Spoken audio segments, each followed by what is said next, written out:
Bien,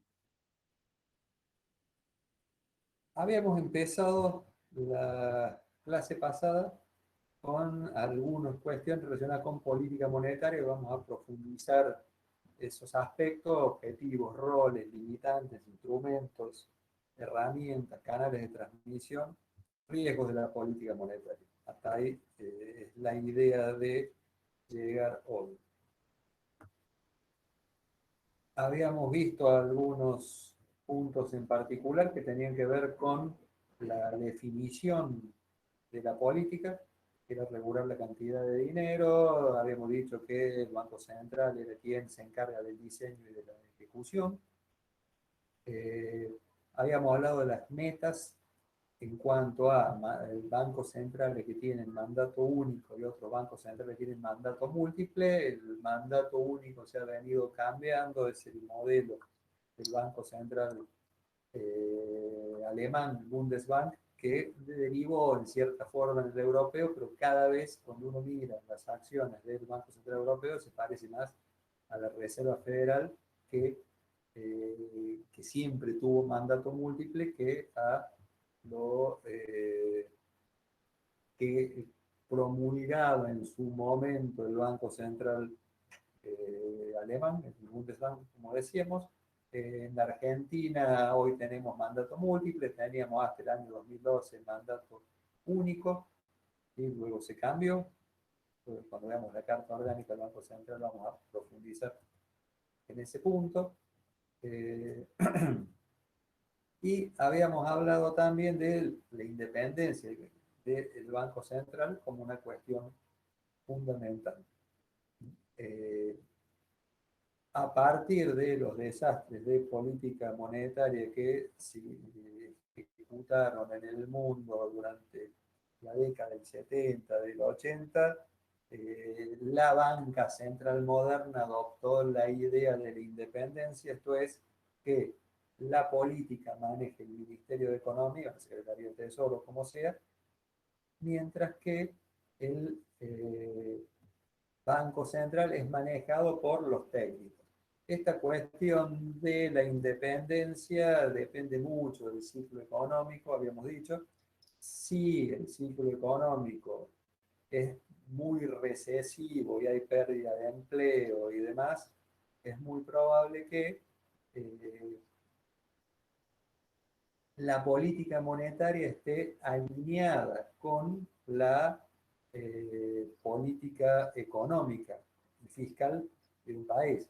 Cuando un país está en una situación de recesión económica, es muy probable que se necesiten políticas expansivas, tanto fiscales como monetarias, y en ese caso el objetivo de los bancos centrales básicamente es el de privilegiar el uso muy pleno de los factores de producción.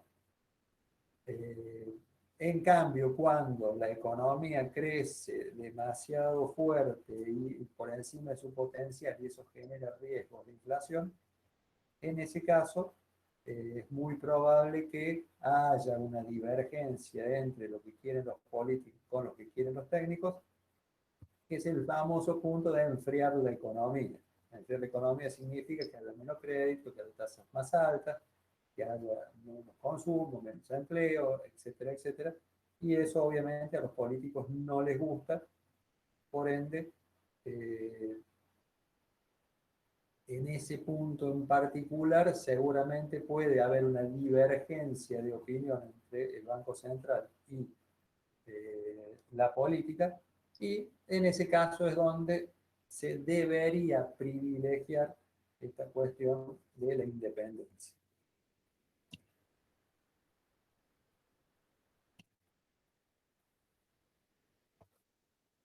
Acá tenemos un ciclo económico, ¿sí? En la parte baja es depresión, en la parte alta es la cima o auge, es decir, hay recuperación o expansión.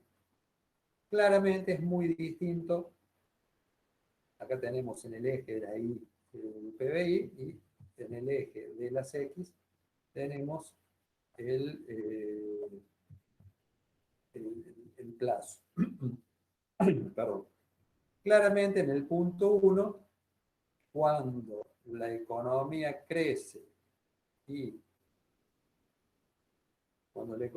crece y eh, el riesgo de este crecimiento es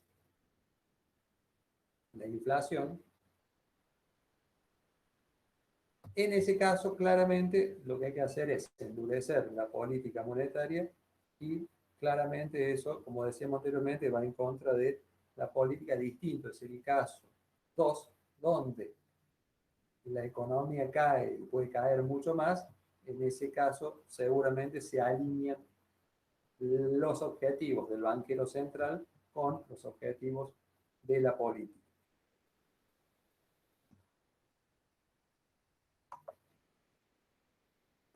¿Cuál es la estrategia que se utiliza habitualmente para el manejo de la política monetaria? Es, como dice ahí la FIDMIR, el manejo de los agregados monetarios, esto es, de la base monetaria.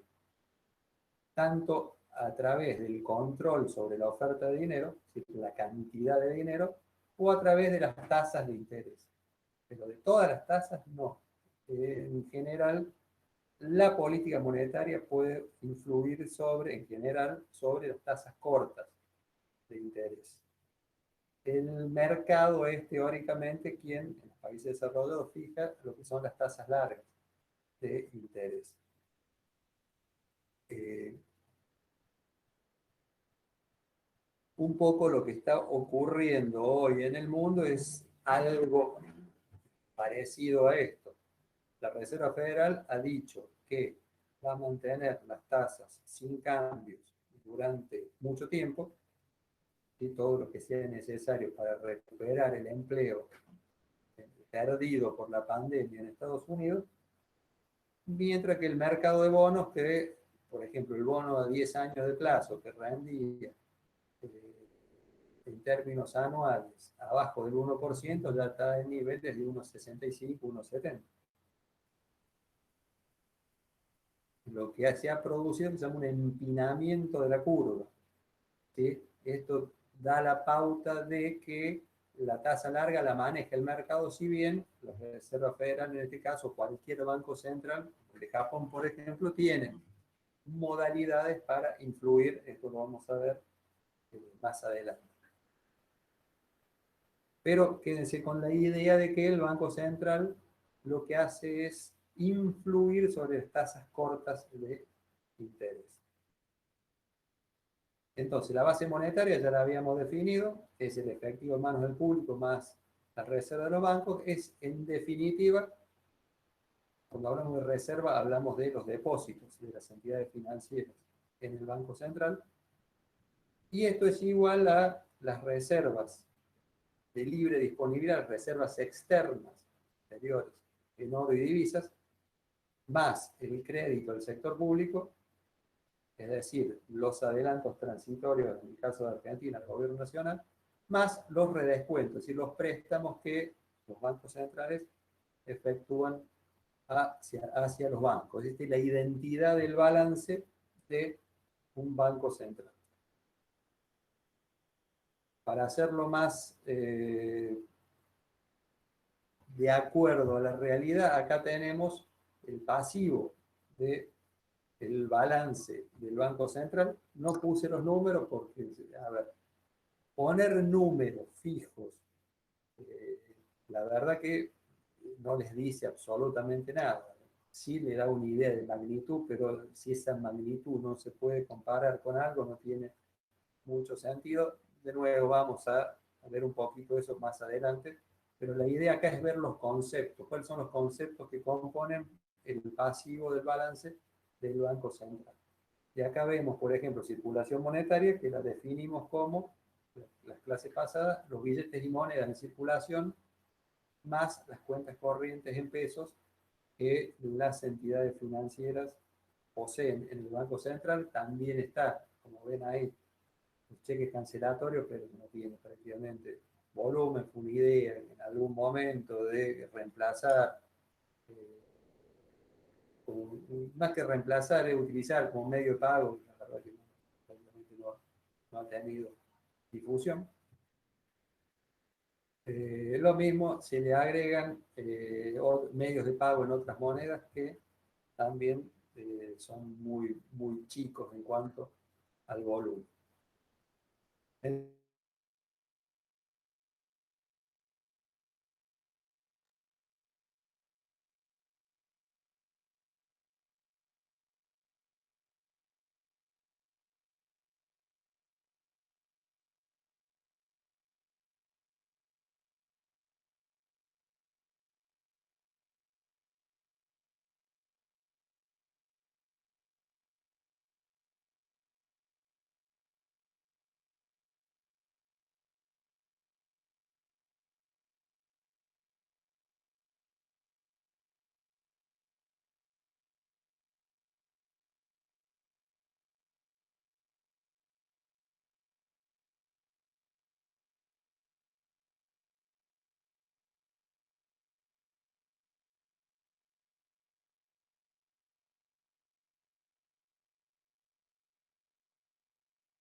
¿Me escuchan ahí? Hola, profe, sí, sí se escucha. Sí, profe, ahora lo escuchamos. Sí, se cayó el Wi-Fi. Ahora volvió. Ay, ay, ay, la tecnología en este país. Bien. Déjame vuelvo a presentar la pantalla.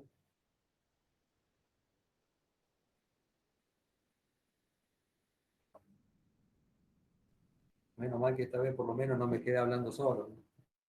Me salió el mensaje ahí nada más. Entonces les decía, estábamos viendo el pasivo del Banco Central, en el cual tenemos por un lado la base monetaria, tenemos por otro lado, vamos a ver simplemente los que son más relevantes, las cuentas corrientes en otras monedas, porque es importante las cuentas corrientes en otra moneda. Forman parte de los depósitos que realizan las entidades financieras producto de la aplicación de parte de la capacidad prestable que le dan los depósitos en dólares. Es decir, cuando un cliente de una entidad financiera deposita $100 en una entidad financiera, la entidad por lo menos el 25% debe mantenerlo como encaje, pero el resto de los $75 los debería colocar en alternativas que sean de empresas que a su vez generen dólares. Básicamente empresas exportadoras o relacionadas con los exportadores. Y en general es muy difícil colocar ese punto. Por lo tanto, el Banco Central te dice que el defecto de aplicación, es decir, lo que no puedas colocar en préstamo, ¿sí?, lo tenés que mantener o en caja, en billetes en la caja, en las entidades financieras, que obviamente eso tiene un costo y un riesgo, o en el Banco Central. Y esos dólares depositados, ese pasivo en dólares que tiene el Banco Central, a su vez genera un activo en dólares que son reservas internacionales. Por eso cuando el año pasado, durante año, hubo un retiro muy fuerte de depósitos en dólares en las entidades financieras producto de la inestabilidad política, las reservas bajaban muy fuerte, justamente por este efecto. Las asignaciones de derechos especiales de giro, esto se va a incrementar ahora producto de la ampliación que el Fondo Monetario Internacional ha decidido para todos los países miembros, que a Argentina le corresponden como 4 billones, con lo cual ese pasivo al Fondo Monetario también va a mejorar las reservas de libre disponibilidad, lo cual es una buena noticia para el gobierno. Después tenemos obligaciones con organismos internacionales y demás. Y algo no menor, que son los títulos emitidos por el Banco Central, que son básicamente las LELIQs o letras de liquidez y demás. ¿Por qué digo que es importante? Porque este sí es un pasivo remunerado, hoy está remunerado a una tasa del 38% anual, y que en la medida que que haya un trasvasamiento de base monetaria al ELIX dentro del pasivo del Banco Central, va a generar un déficit que obviamente va a impactar en los resultados y por ende en el patrimonio del Banco Central. Y eso es un poco lo que hoy están diciendo algunos economistas cuando hablan de esta bola de LELIX y demás. Eso está generando un costo importante, porque se mantiene esa LELIX para evitar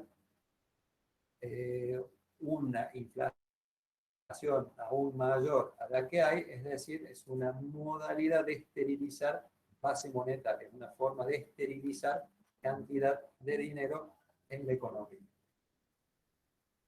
Acá tenemos los componentes de la base monetaria, como han ido evolucionando en el último año.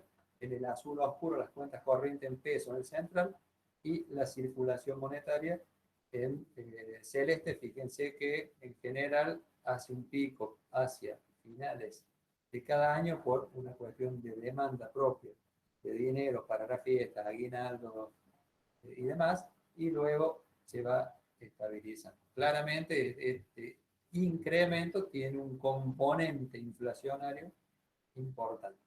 En cambio, las cuentas corrientes en peso en el Banco Central tienen más volatilidad también en función de la demanda estacional de dinero. Simplemente como un dato para tener una idea de proporciones y perspectivas. Como ustedes saben, el pasivo más el patrimonio neto de una entidad, en este caso un banco central, son las fuentes de fondeo, y esas se aplican básicamente ¿a dónde? Reservas internacionales, que son las remanidas de estas reservas que se mantienen en el Bank of International Settlement, es decir, el Banco Internacional de Pagos, con sede en Basilea, divisas, también las colocaciones de oro y otros instrumentos. Estos son las reservas internacionales, y que es el número que se monitorea prácticamente en todos los medios económicos y periodísticos para avisorar en cierta manera cuál va a ser la evolución del dólar. Como era, por ejemplo, en la convertibilidad por los 90. Directamente el tipo de cambio surgía de dividir los pasivos monetarios del Banco Central, en ese momento en la base monetaria, por el monto de las reservas internacionales. Como teóricamente estaba 1-1, ¿sí? Por eso se mantenía el valor de convertibilidad. En general no es tan taxativo el punto,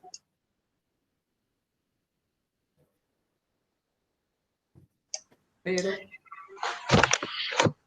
sí, hay alguien con el micrófono. Sí, profe, disculpe, quería preguntar, o sea que teníamos las mismas cantidades de pesos en circulación que la misma cantidad de dólares en las reservas, ¿o no? En esa época. A ver, la ley de Convertibilidad. Sí, correcto. La ley de convertibilidad era eso, justamente. Un Bien. peso, un dólar. ¿Qué era un peso, un dólar? Era un peso de base monetaria contra un dólar de reserva. ¿Y cómo lo lograban? O sea, ¿manipulaban trayendo dólares del exterior, o no?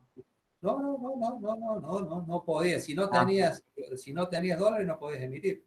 O sea, solamente emitías base contra la compra de dólares. Está bien. Claro, claro. Bien. ¿Cuál es el problema? ¿Por qué explotó la convertibilidad? Porque no podían financiarse a Porque a través de diferencia, por emisión. ejemplo, de Hong Kong, donde no solamente, eso, sí, por supuesto, eso es así. Tenías un margen muy chiquito, con unos bonos y alguna cosa, pero sí, no podías hacer eso.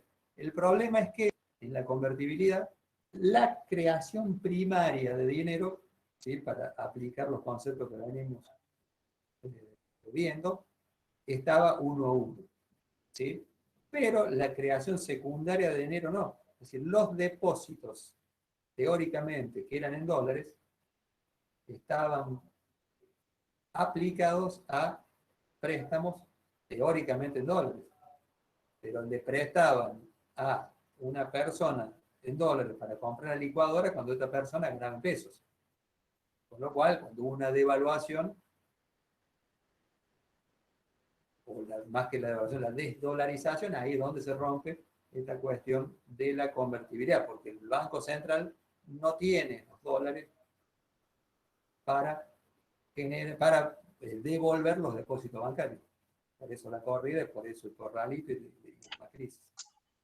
Claro, claro. Está bien. Dale, gracias, O profe. sea, un banco central puede hacer creación secundaria de dinero de la moneda que maneja. Lo que no puede hacer es de una moneda que no emite. Si vos no haces emisión primaria, mal podés hacer emisión secundaria. Y ese fue uno de Claro, los claro. principales efectos que tuvo la convertibilidad. Sí, Bien. No sé si se entendió. sí, sí. Sí. Perfecto. Entonces, reservas internacionales, títulos públicos en cartera del Banco Central. Acá tenemos un tema. ¿Por qué? Porque tenemos títulos públicos bajo ley extranjera, bajo ley nacional, que eso no sería problema porque son títulos que están contabilizados a valor de mercado. Imagínense ahora que está el 30%, 32, 33, 35, la paridad del bono argentino. Esto genera una descapitalización importante para el Banco Central. Pero fíjense otras cosas. Letras intransferibles del Tesoro Nacional. ¿Qué es esto? Estas son, por ejemplo, cuando allá por el 2003, 2004, no me acuerdo exactamente, el presidente de aquel momento, Néstor Kirchner, decide pagarle al Fondo Monetario con reservas, se produjo todo un tema. Porque, ¿qué pasa si vos pagas con reservas? Claramente estás haciendo un asiento patrimonio neto activo. Si vos no le pones, si no haces un cambio cualitativo dentro del activo, pega contra patrimonio. Entonces lo que hicieron fue emitir una letra intransferible, y después se repitió en otras instancias, del Tesoro Nacional. Son obligaciones, son pagarés que tiene el Tesoro Nacional contra el Banco Central. El único problema es que están contabilizadas al 100%, no están contabilizadas a valor de mercado. Por lo tanto, claramente hay un problema de evaluación dentro de el activo. O sea, los números te cierran, pero deberías previsionar algo que no está previsionado en ese momento. Eso también conspira contra la cotización de tipo de cambio. Por eso en muchos casos se utiliza, quizás erróneamente, pero el tipo de cambio de convertibilidad. ¿Qué más tenemos? Adelantos transitorios al gobierno nacional. La famosa maquinita. Cuando el Banco Central le presta al Tesoro vía emisión, lo que hace es aumentar base monetaria y aumentar adelantos transitorios al gobierno nacional. Esta es la famosa maquinita. Por eso muchas veces se produce el incremento de la ley. ¿Por qué? Porque el Banco Central emite base monetaria. Se la presta al gobierno, el gobierno gasta y ese reciclaje de los pesos de más que hay en la economía los absorbe vía el ELIX. Es decir, los absorbe pagando tasa de interés. En la medida que la tasa sea más alta y que la inflación sea más alta, este problema se irá potenciando. Una simple cuestión más, para no aburrirlos mucho con el tema, que son los créditos al sistema financiero del país. Ustedes saben que las entidades, que los bancos centrales son bancos de bancos, son bancos que le prestan solamente a entidades financieras, no le pueden prestar a las personas. Por lo tanto, la buena noticia es que en la Argentina este rubro, crédito al sistema financiero del país, es muy chico, producto de que hace muchos años que no hay asistencias a las entidades financieras. Esto habla muy bien de dos cosas. Una, un sistema financiero sólido, líquido y solvente. Y también habla de que los políticos han entendido que la línea crucial para mantener en cualquier tipo de crisis es el sistema financiero. Probablemente, cuando uno analiza la macroeconomía y la micro fundamentalmente, el actual contra el 2001, veamos algunas situaciones que quizás hoy son peores que en el 2001. Quizás, y otras que están parejas, pero están mejor, sin duda. Pero claramente la gran diferencia, ¿sí?, es que en el 2001 los bancos se quedaron con tus ahorros y se había desplomado la velocidad de circulación de dinero. En este caso, el sistema financiero funciona muy bien. De hecho, con la inflación que hay, además, los bancos ofrecen cuotas sin interés para comprar con tarjeta. Así que eso mantiene de alguna forma la economía y no es un foco de tensión. Y eso no solamente en la Argentina se ha aprendido, sino en el mundo también. Fíjense que en el 2008 el sistema financiero está prácticamente colapsado, contribuyó a una caída muy fuerte en las economías, mientras que hoy por hoy, con una crisis producto de la pandemia fenomenal, 20 millones de desempleados en Estados Unidos en la actualidad, la salida parece ser mucho más rápida, producto de un sistema financiero que funciona.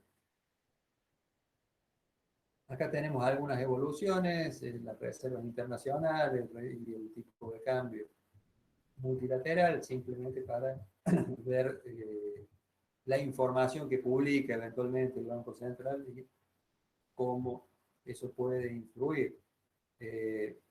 Fíjense acá en el índice del tipo de cambio real multilateral. Esto es contra, cuando hablamos multilaterales, contra las principales monedas con las cuales comercia el país, básicamente euro y real. ¿Sí? Que, contrariamente a lo que se piensa contra Estados Unidos, el comercio es bastante escaso. Fíjense, simplemente a modo de anécdota, cómo estaba, en este caso, muy deprimida la cotización, el tipo de cambio estaba muy sobrevaluado el peso, y en el 2019, como esto fue hasta las pasos. Fíjense, pasar de, esto es lo que refleja el famoso dólar a 17 contra el dólar a 150. A veces es un poco la cuestión, ¿no? Y acá tenemos la evolución del balance del Banco Central, tomando en cuenta los principales activos y pasivos. Acá tenemos en la línea celeste, ¿sí?, los activos remunerados sobre las reservas internacionales, y acá sobre el eje derecho tenemos las reservas internacionales. Venimos bajando desde mayo de 2020, desde más o menos algo menos de 50.000 a 40.000, ahora se viene recuperando un poco, y acá vemos cómo va disminuyendo la relación entre los pasivos monetarios y no monetarios del Banco Central respecto de las reservas, pero que en cierta forma han ido creciendo. Acá tenés dos efectos: por un lado el efecto precio, es decir, el aumento en el tipo de cambio, y por otro lado tenés el efecto cantidad, es decir, que las reservas en dólares se han ido también recomponiendo. Simplemente, de nuevo, esto es para que tengan una idea de lo que está pasando, lo que viene pasando en la Argentina en los últimos tiempos. ¿Cuáles son los instrumentos que tienen los bancos centrales para realizar política monetaria? Los nombramos, ahora los desarrollamos. Los instrumentos de mercado, las operaciones de mercado abierto y los repos. Los repos, como vamos a ver, son operaciones que involucran dos operaciones simultáneas. Una operación al contado, ¿sí?, que involucra compra y venta de títulos públicos, y una simultánea a futuro, contraria, con un diferencial que es la tasa de interés. Ahora profundizamos un poco. También vamos a ver cómo influyen las operaciones en el mercado de cambio. En el mundo en general no se utiliza mucho el mercado de cambio para lo que es política monetaria. En la Argentina, claramente el mercado del dólar es el principal, con lo cual se utiliza. Vamos a ver los requisitos de liquidez también, y fundamentalmente vamos a ver el tema de la comunicación. Allá vamos. ¿Cuáles son las operaciones de mercado abierto? Por ejemplo, la venta de letras de liquidez, del ELIX en la Argentina. Esto es cuando el Banco Central decide esterilizar fondos, lo que hace es vender el ELIX a las entidades financieras. Contrario sensu, cuando quiere expandir base monetaria, lo que hace es reducir la exposición en la ELIX. Los repos, que deberían funcionar parecido, en la Argentina se utilizan en plazos muy cortos, 1 o 7 días, en el mundo tenés plazos más largos, 30, 90 días, y es la operatoria que más se utiliza. En Estados Unidos, operaciones de mercado abierto prácticamente ya no hay, casi todas son operaciones vía repos. ¿Qué es el repo? Como lo decía anteriormente, es una operación, por ejemplo, de pase activo, siempre mirándolo desde la óptica del Banco Central. Es lo siguiente: el Banco Central compra al contado títulos públicos o LELIX y los vende simultáneamente a futuro. Los compra a 100, los vende a 101. Esa diferencia es la prima de la operación, es decir, es la tasa de interés, lo que cobra el Banco Central por la operatoria. ¿Por qué es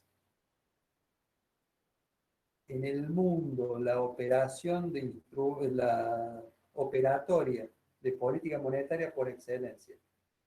Porque esto le permite a las entidades financieras monetizar de manera transitoria su tenencia de activos financieros y no desprenderse de los mismos, en muchos casos sufriendo una pérdida. Digo, si vos compraste vos sos el JP Morgan y compraste un título del Tesoro americano a 10 años de plazo que rendía el 0,90 y ahora está rindiendo el 1,60, eso quiere decir que si el rendimiento sube, claramente el precio baja. Con lo cual vos tendrías que vender tu cartera a pérdida. Probablemente ninguna entidad quisiera tomar esa pérdida en el corto plazo, por lo tanto, la operatoria de repo le permite monetizar ese activo sin necesidad de desprenderse y por ende marcar una pérdida que puede impactar en los resultados y en el capital de la entidad. Lo mismo pasa con las operatorias en el mercado de cambio. Cuando el Banco Central compra reserva, cuando el titular del diario dice que el Banco Central compró 400 millones de dólares de reserva en el mes de febrero, la contrapartida de eso es la emisión de pesos, ¿sí? La emisión de base monetaria.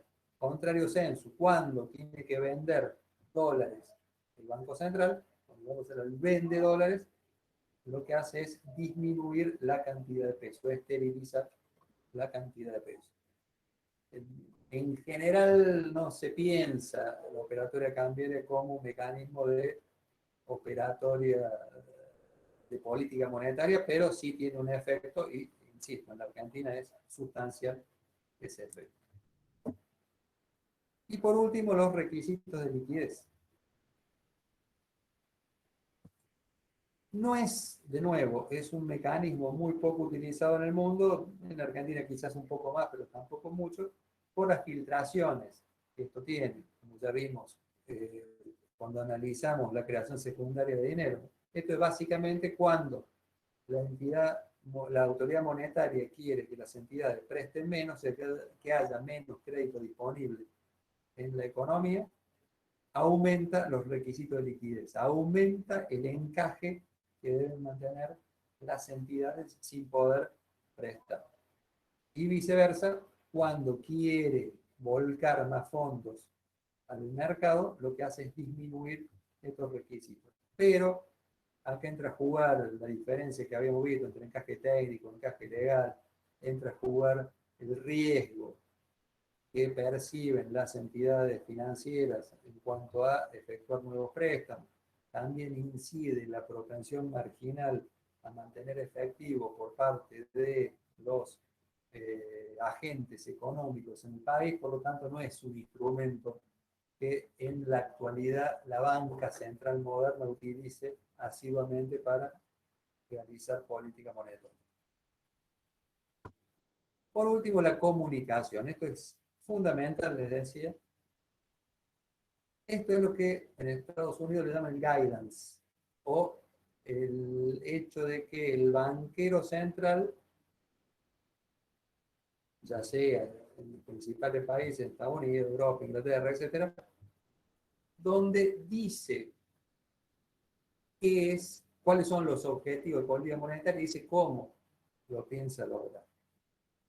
Esto lo que hace es disminuir, en cierta forma, la incertidumbre respecto a la evolución de las variables económicas, porque el Banco Central te dice, quiero tal nivel de inflación, quiero tal cuestión, y demás, y para lograrlo voy a hacer esto, esto y esto, de modo de brindar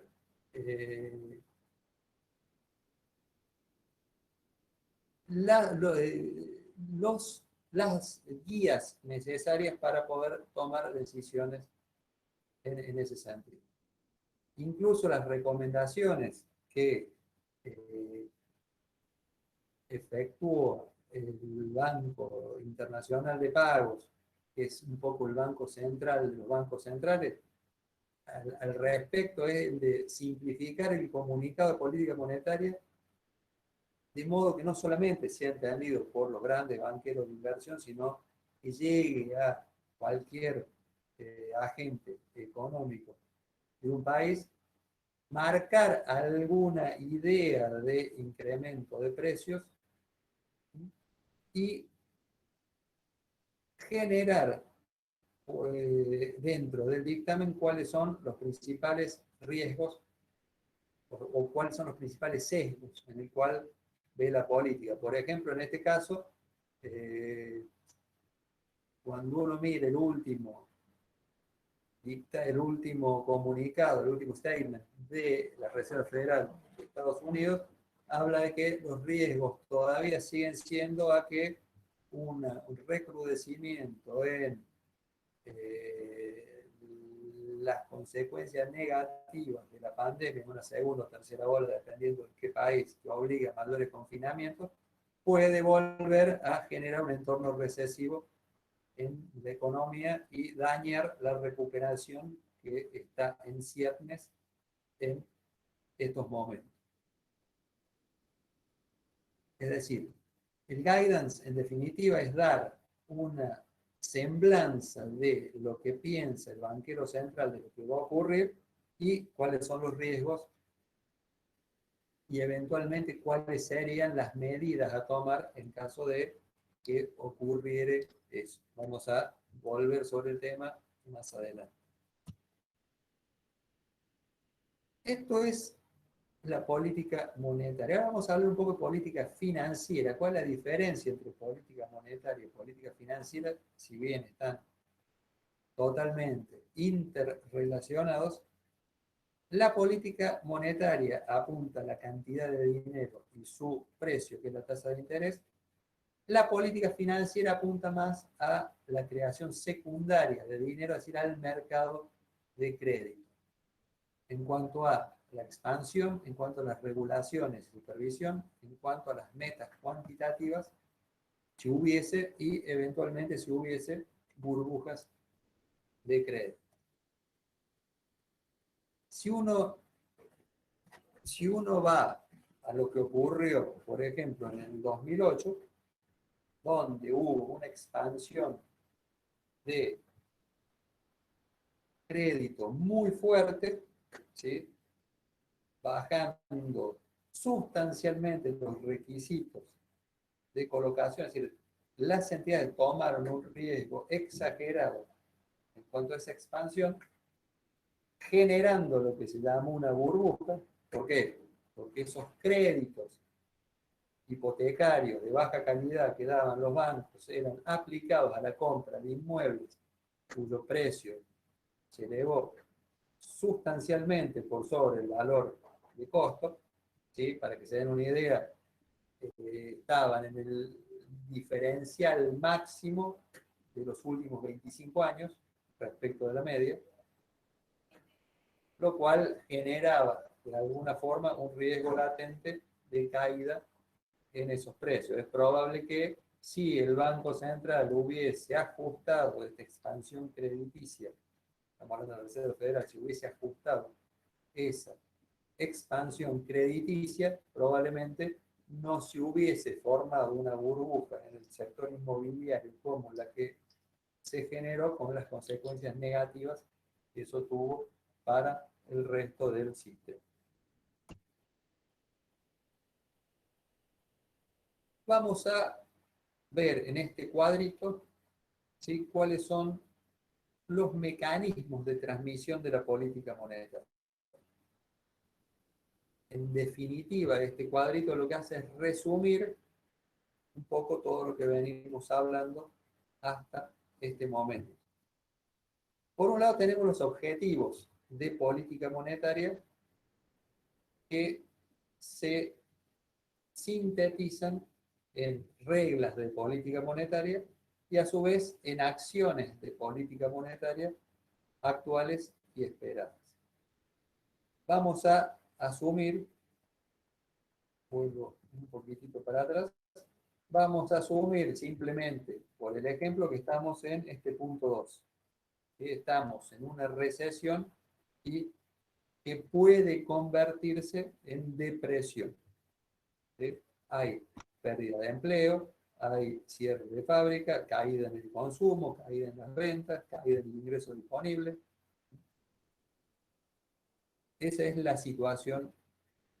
Por lo tanto, obviamente, se traduce en una caída fuerte en el PBI, el Producto Bruto Interno del país. Entonces, en ese caso, intuitivamente, ¿qué medidas debería tomar el Banco Central? ¿Medidas restrictivas o medidas expansivas de política monetaria? Claramente, como tenemos un problema muy serio en la economía, lo que tenemos que hacer es expandir la política monetaria. ¿Cómo? ¿Cuáles son los mecanismos de transmisión? Y van a ver cómo va siendo secuencial en la economía. La política monetaria impacta de manera primaria en el mercado del dinero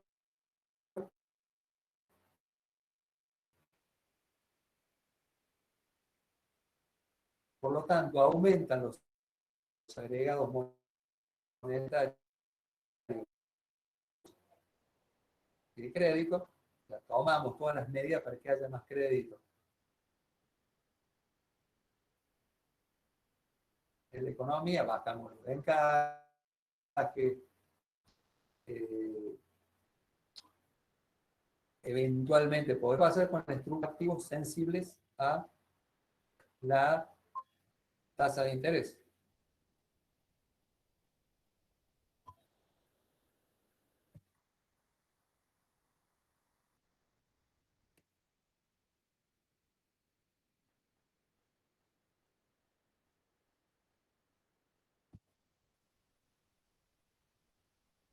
¿Se escucha ahí?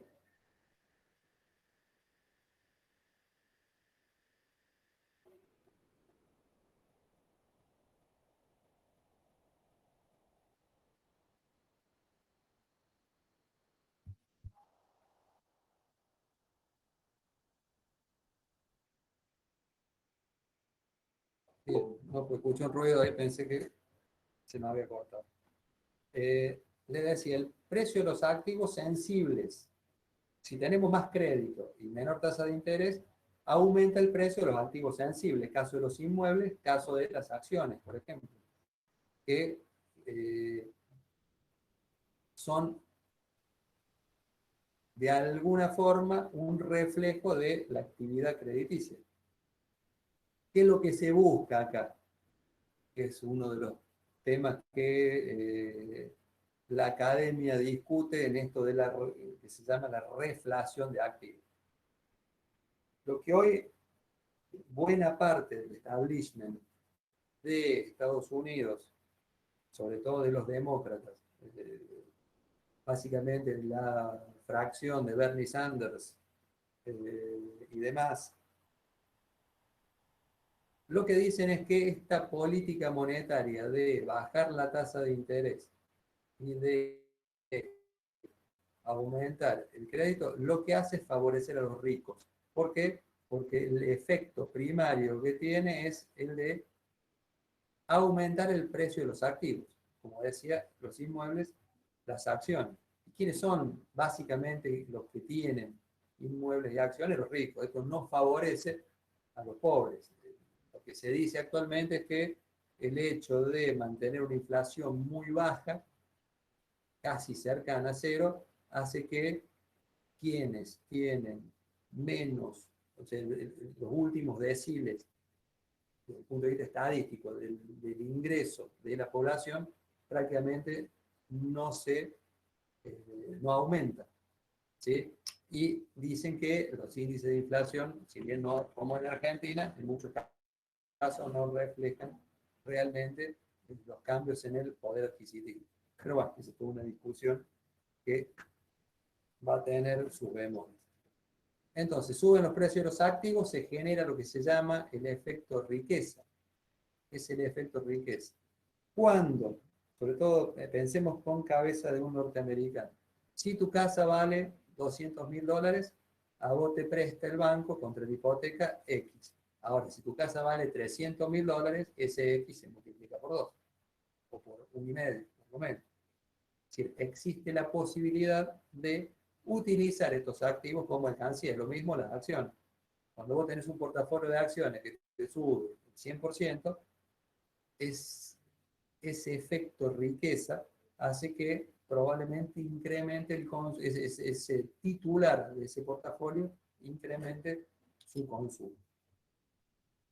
Y lo mismo con el tipo de cambio. Si baja la tasa de interés, probablemente haya una apreciación haya una depreciación en el tipo de cambio, pero esto es sobre el margen, no tiene mucha incidencia.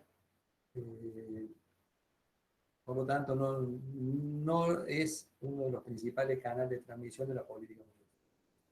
Entonces, las acciones de política monetaria, en principio, impactan sobre el mercado de dinero y el mercado de activos, acto seguido impactan sobre el mercado de bienes, es decir, sobre la demanda agregada. Tengo más crédito, tengo menos tasa de interés, tengo mayor efecto riqueza, ¿qué comportamiento tienen los agentes económicos? Aumentar la demanda agregada.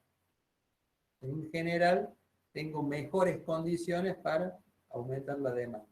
Y eso impacta en los precios domésticos, en este caso, más demanda puede tener un aumento en los precios. Si es por el tipo de cambio, puede ser en el precio de los bienes importados. Y esto a su vez genera un incremento en el output, es decir, en la producción agregada en el país. Es en definitiva lo que estamos queriendo lograr, es volver a recomponer, volver a recomponer el círculo virtuoso, pasar del ciclo negativo a un crecimiento económico.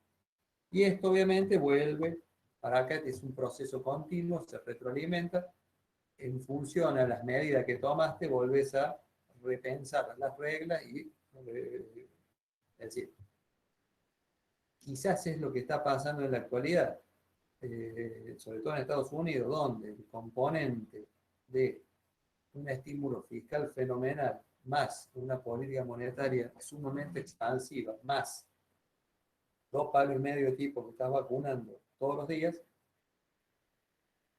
lo que los gobernantes del país esperan es que esto redunde en un crecimiento fuerte en el Producto Bruto y que permita que esos 20 palos de tipo parados puedan volver a conseguir empleo.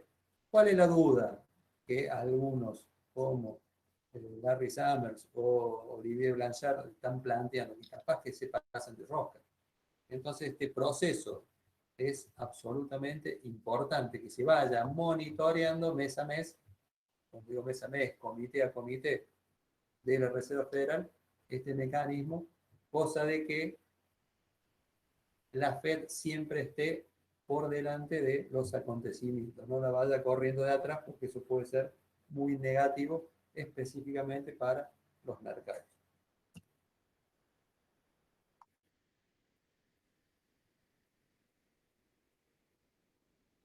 Vamos a hablar un poquito de algunos de todos estos puntos que hemos visto acá. Simplemente, perdón.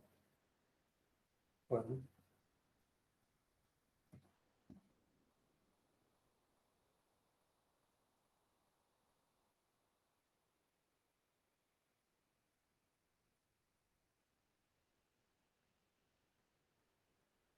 volvemos.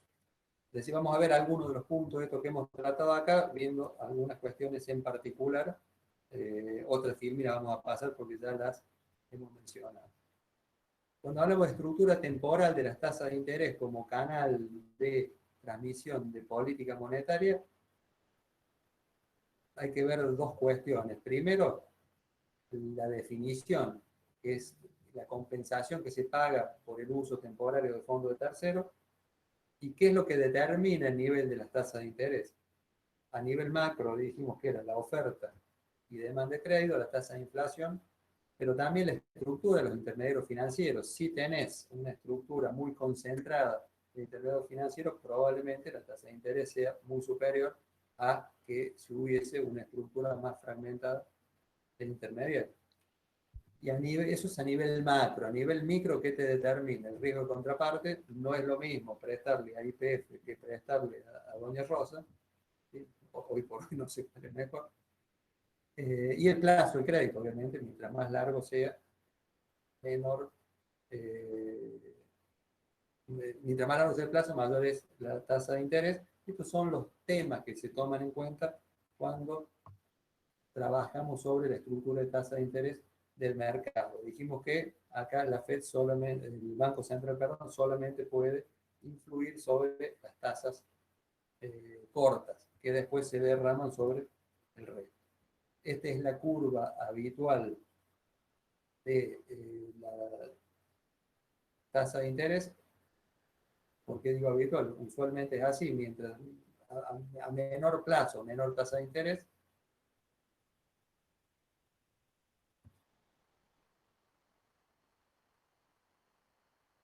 Cuando esta es la estructura natural, ¿sí? Una estructura empinada.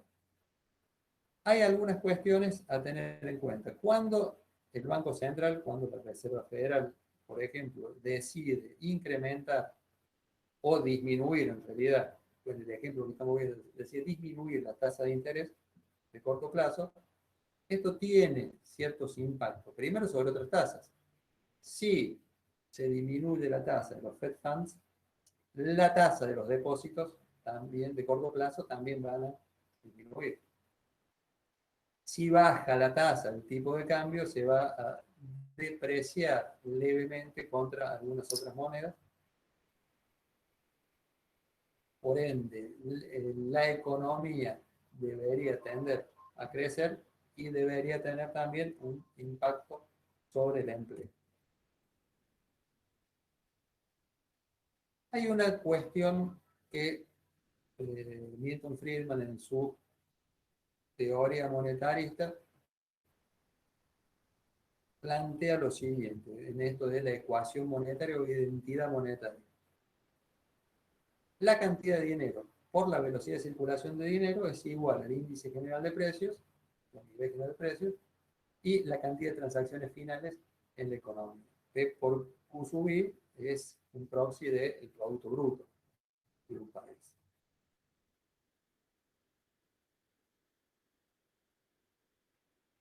¿Cuál es la cuestión acá? Si aumentamos la cantidad de dinero y mantenemos constante su velocidad de circulación y mantenemos constante la cantidad de transacciones finales, ¿qué va a pasar en la economía? Van a aumentar los precios. Es lo que dice la teoría monetarista de que la inflación termina siendo siempre un fenómeno monetario. Ahora, ¿qué hemos visto? ¿Qué hemos visto últimamente en el mundo? No en la Argentina, en el mundo.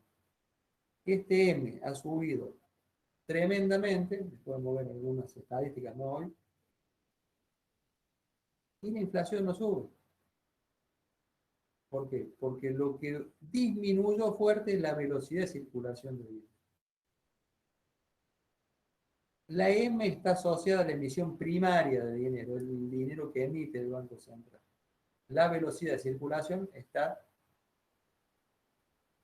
más orientada a la creación secundaria de dinero, es decir, la posibilidad de los sistemas financieros de generar crédito. Esto luego de 2008, con las nuevas regulaciones y demás, está bastante pesada esta cuestión. Por eso admiten en muchos casos un aumento muy fuerte en la cantidad de dinero y eso no se ha traducido todavía en incrementos en la inflación.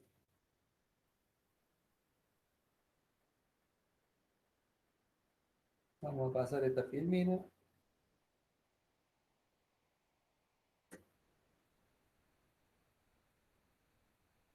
Vamos a...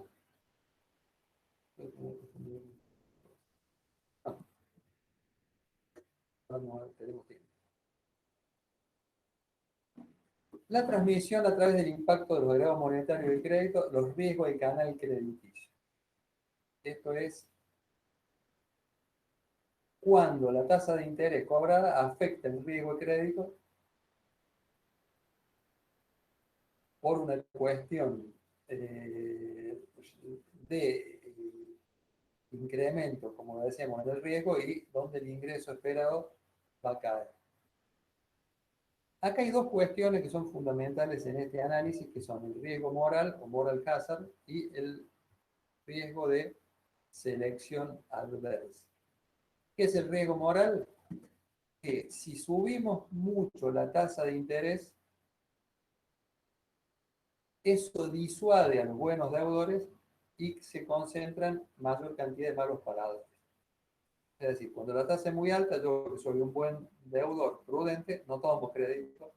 El que toma crédito usualmente es el que le da lo mismo pagar o no pagar. Eso es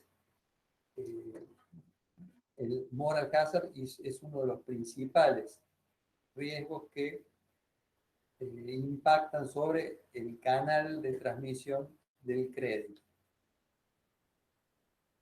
Por otro lado, el criterio de selección adversa. ¿Qué es el criterio de selección adversa? Es lo siguiente.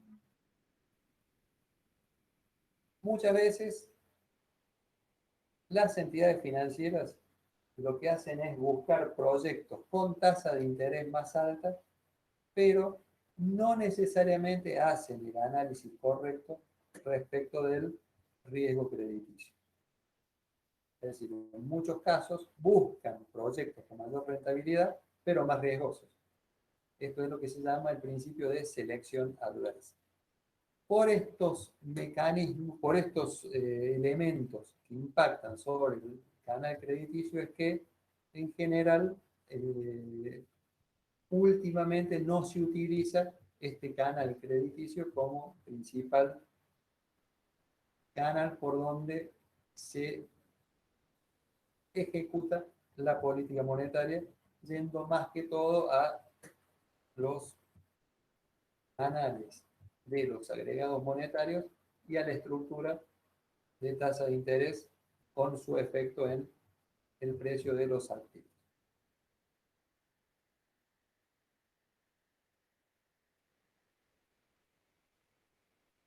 Vamos a los lineamientos de política monetaria en la Argentina, y con esto vamos a terminar.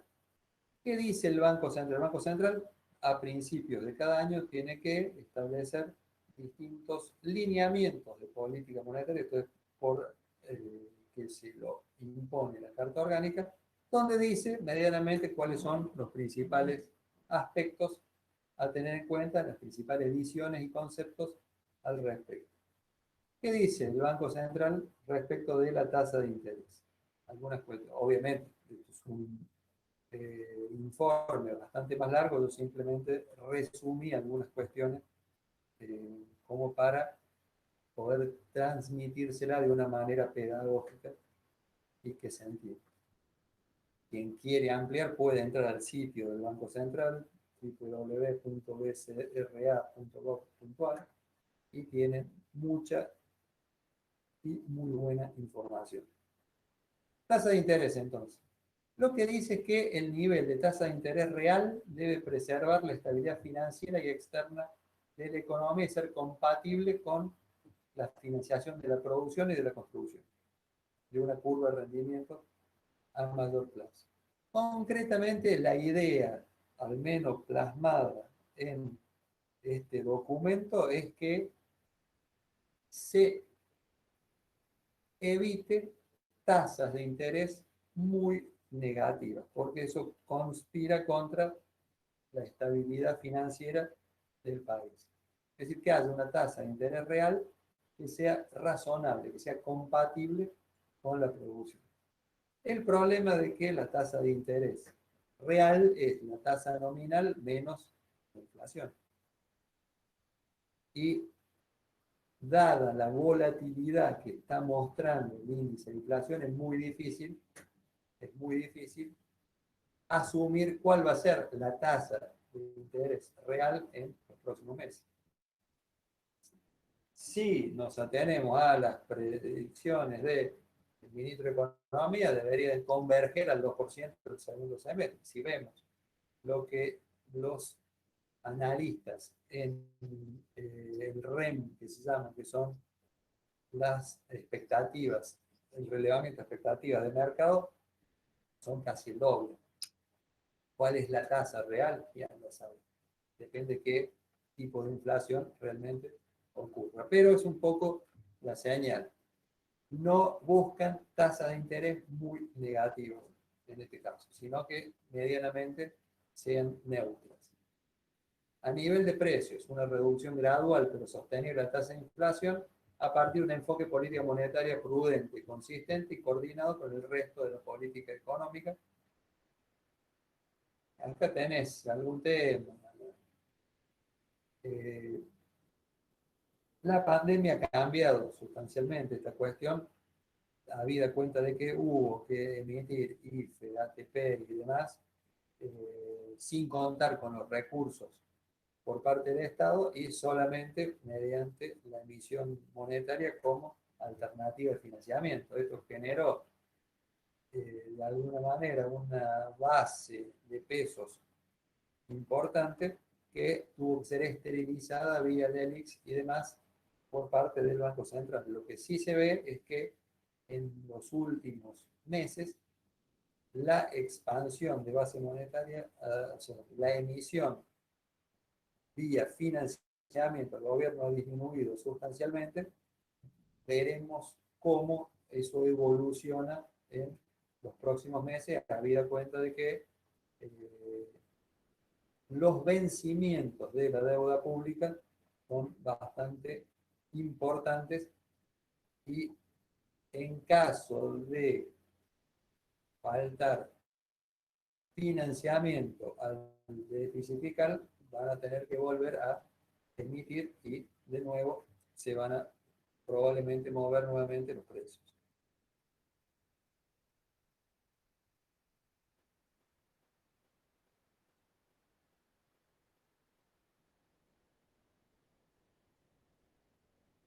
¿Cuáles son otros conceptos agregados monetarios?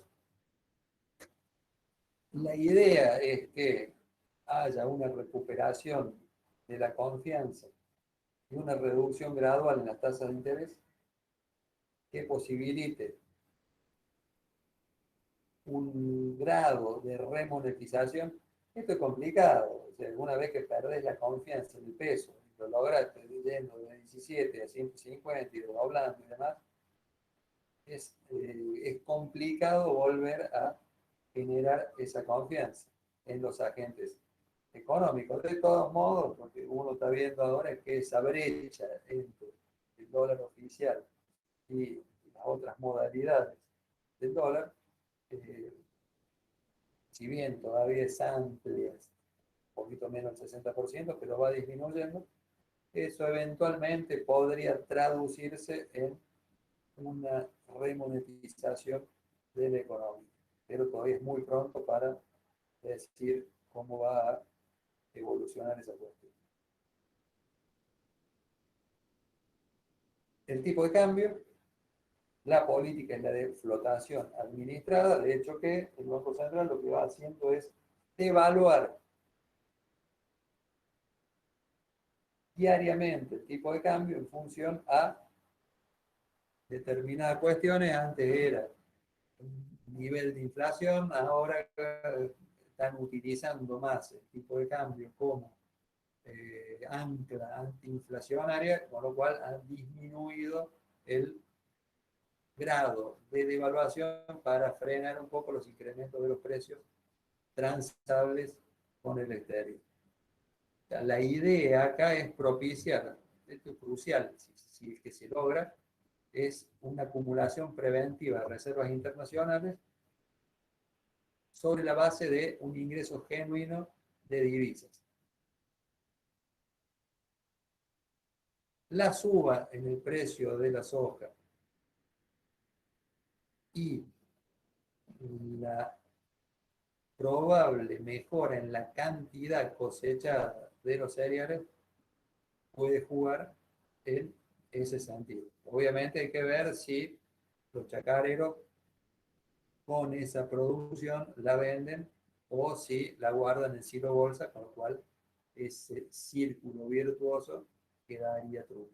Veremos cómo eso va a ocurrir. ¿Qué más? El crédito. La intermediación crediticia se encuentra a nivel relativo muy bajo. La realidad es que la profundidad del crédito en la economía argentina es muy baja.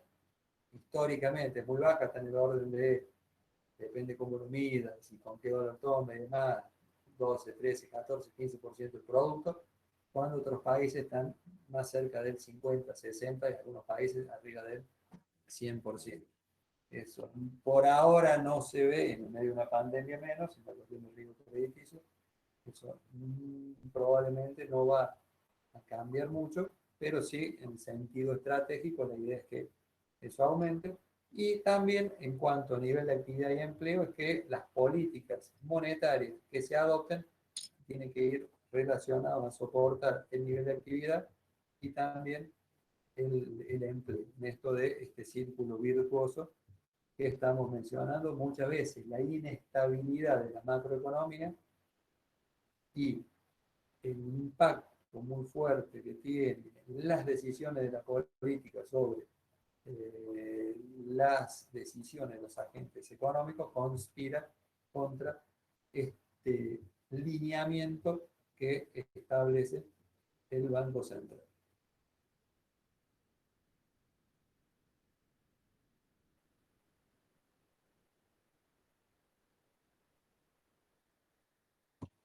¿Qué dice el Banco Central respecto a la pandemia? Entonces, lo que vimos antes son las bases que planteó a principio de año, hace unos días atrás, el Banco Central publicó algunas cuestiones adicionales a las anteriores y en todos los casos relacionada con la evolución de la pandemia. De nuevo, muchos de las decisiones son muy parecidas: armonizar progresivamente tasas de referencia, instrumentos de política monetaria. Pero básicamente este es el punto, estos dos son los puntos principales. El BCRA monitorea la evolución de los agregados monetarios y actuará a través de herramientas disponibles dado el crecimiento de liquidez producto de la pandemia. Esto es, tengo que emitir IFE, tengo que ver cómo lo esterilizo, si no, esa masa de dinero va a generar algún tipo de presión inflacionaria. Esto en cierta forma es un poco contraria a la visión que tienen algunos de los economistas más relacionados con el núcleo duro de la coalición gobernante, donde prima la idea que la inflación es un fenómeno estructural y que si se controla a la producción, se va a lograr bajar la inflación y no es un fenómeno monetario. Es una discusión que no hace a lo que intentamos transmitir desde la cátedra. Y por otra parte, la capacidad de intervención del Banco Central sobre el mercado cambiario. Tanto a nivel de mercados de deuda como en generar las condiciones para que haya un mercado de capitales local que cumpla con su función. De hecho, que el gobierno ha emitido distintos tipos de instrumentos de deuda que han sido bien recibidos por los inversores, ya sea dólar link, ya sea ajustable por ser, ya sea ajustable por tasa Badler, ya sea tasa fija. Si hay un menú, hay una curva de bonos en pesos que este gobierno ha sido muy exitoso en recrearlo, luego de que antes de las PASO, en los últimos momentos del gobierno anterior, hubo que reprogramar las backups y demás.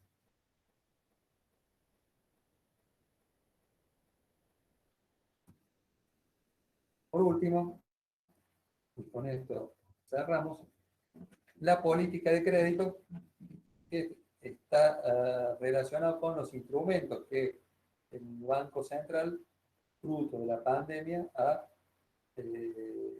instrumentado a través de las entidades financieras a tasa subsidiada, líneas de inversión productiva, incluso algunos a tasa cero, con algún subsidio a monotributistas y demás. Claramente ahora lo que se viene es la normalización de esos créditos. De hecho, que salió una norma del Banco Central hoy, o ayer, en la cual le da hasta junio a las entidades financieras para arreglar con los deudores que vienen con determinado nivel de mora y volver a los estándares regulatorios anteriores. Es decir, el Banco Central ha tomado distintas decisiones desde el punto de vista de aliviar de alguna manera hacia los agentes económicos el impacto de la pandemia y si no ocurre una segunda ola como algunos sanitaristas pregonan, claramente estaríamos ya para volver a normalizar la economía.